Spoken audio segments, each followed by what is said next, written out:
Well, we're finally to the last chapter of the textbook, so this is the last video lecture you'll have to watch from me, but I saved the best for last. Entrepreneurship is a topic that I'm passionate about for reasons that you're going to hear about during the presentation, and I'm going to warn you right up front. I deliver a lot of information in the lecture that will be on the exam that is not in the textbook. So I'll resort to that very base level motivation to make you want to watch these videos.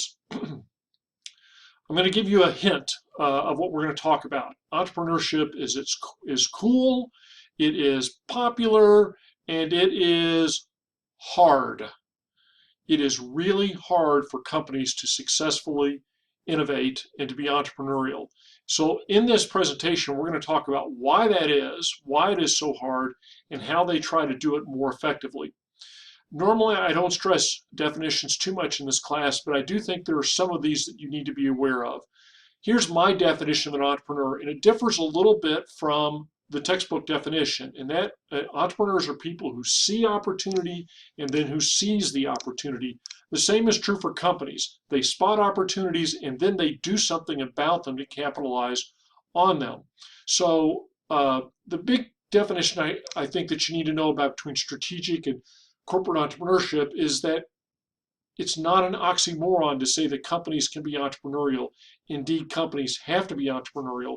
And so when we talk about corporate entrepreneurship, we're talking about entrepreneurship, which is typically associated with startups or very small businesses, and we're talking about it in large companies. The entrepreneurial mindset is key, and this is part of what's rare.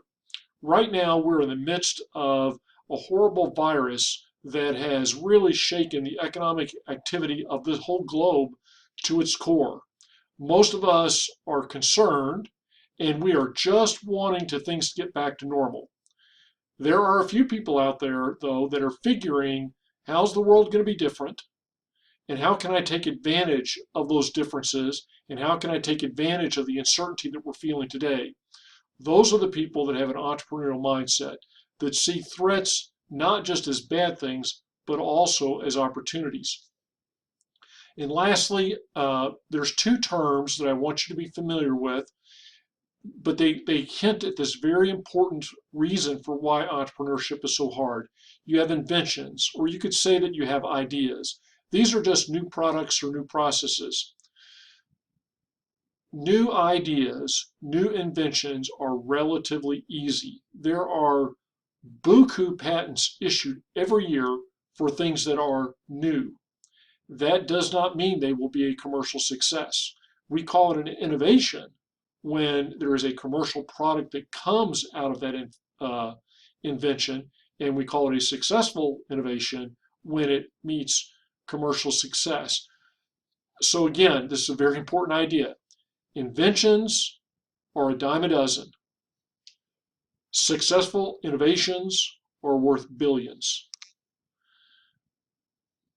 If we were in class, I would go through this game and I would assign each of the rows to give me companies that fit into these categories, because it highlights the fact that constant innovation in most industries, not all, but in most industries is essential. So I have some rows tell me who are the hot new bands. What are these new companies that are off on their first hit, if you will? Airbnb would fit into that category. Uber would fit into that category. Who are the hit machines? This is what people aspire to be, is a hit machine.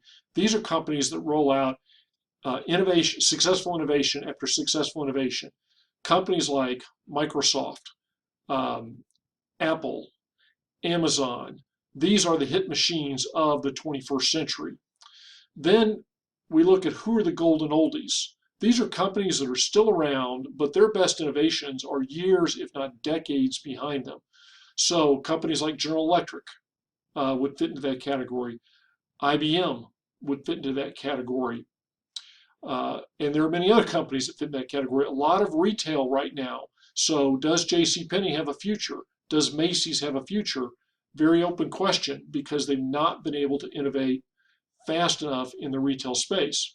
And then we talk about who are the one-hit wonders. What are those companies that have had one great product, but really no follow-ons? So Groupon would be an example of that.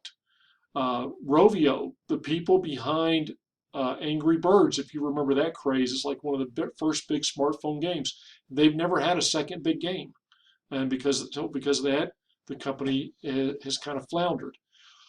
All of this is to say that innovation is really important. Finding one hit, I'm not going to say that's easy, but finding that second, third, fourth, fifth hit, that is what really is tough. And that gets into this idea of creative destruction. And what that means is we talk about entrepreneurship in very happy terms. When a new company rolls out and does something bold and entrepreneurial and we love it, probably there was another company that lost out. They lost their market share space. The internet has spawned a ton of entrepreneurship and a ton of entrepreneurial winners. And it's also killed some entities. Travel agencies. How many of you call a travel agency to book a vacation anymore? The internet has killed that. Bookstores, small bookstores in town. Amazon has killed that. And as we're seeing play out, newspapers. Newspapers are dying because the internet has killed that.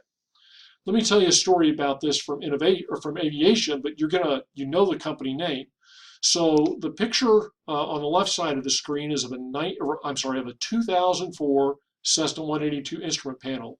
You look at that and you go like, yeah, that looks like all the plane cockpits I've seen pictures of growing up as a kid. The picture on the right is a 2005 Cessna 182. Whoa, big difference. And guess what? The companies that build those beautiful big screens that control everything wasn't the company in the cockpit on the left side. So this innovation destroyed several companies who frankly have never regained their mojo after this.